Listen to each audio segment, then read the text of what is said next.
ಚೆನ್ನಾಗಿದ್ದೀನಿ. ಮತ್ತೊಂದು ವಿಡಿಯೋ ಸ್ವಾಗತ ಸುಸ್ವಾಗತ. ಯಾರಾದರೂ ಹೊಸದಾಗಿ ನೋಡ್ತಾ ಇದ್ದಾರೆ ನಮ್ಮ ಚಾನಲನ್ನು, ಹಾಗೆ ಲೈಕ್ ಮಾಡಿ ಕಮೆಂಟ್ ಮಾಡಿ, ಹಾಗೆ ಸಬ್ಸ್ಕ್ರೈಬ್ ಮಾಡ್ಕೊಳ್ಳಿ. ಆಲ್ ಅಂತ ಬಟನ್ನು ಸೆಟ್ ಮಾಡಿ ಇಟ್ಕೊಳ್ಳಿ. ನಾ ಯಾವುದೇ ವಿಡಿಯೋ ಬಿಟ್ಟಿದ್ರು ನಿಮಗೆ ನೋಟಿಫಿಕೇಶನ್ ಬರುತ್ತೆ. ಇವತ್ತಿನ ವಿಡಿಯೋ ಯಾವುದಪ್ಪ ಅಂದ್ರೆ ಸೋನ್ ಟಕ್ಕ ಅಂತ. ಇದರಲ್ಲಿ 3 ಕಲರ್ ಬರುತ್ತೆ. ನಮ್ಮ ಹತ್ರ ಬಿಳಿ ಕಲರ್ ಇದೆ, ಇನ್ನು ಕೆಂಪು ಗುಲಾಬಿ ಅದು ಬರುತ್ತೆ. 3 ಕಲರ್ ಇರುತ್ತೆ, ಹಾಗಾಗಿ ನೀವು ಟ್ರೈ ಮಾಡ್ಬೋದು. ನೀವು ಅರಿಶಿನ ನೋಡಿದ್ರಲ್ವ, ಅರಿಶಿನ ಸಾರಿಗೆ ಇದು ಗಡ್ಡ ಇದು ಆಗುತ್ತೆ.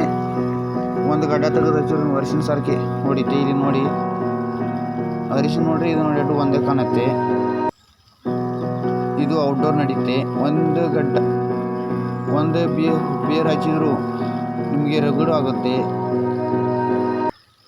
ಫ್ರೆಂಡ್ಸ್, ವಿಡಿಯೋ ಮುಗಿಸ್ತಾ ಇದ್ದೀನಿ.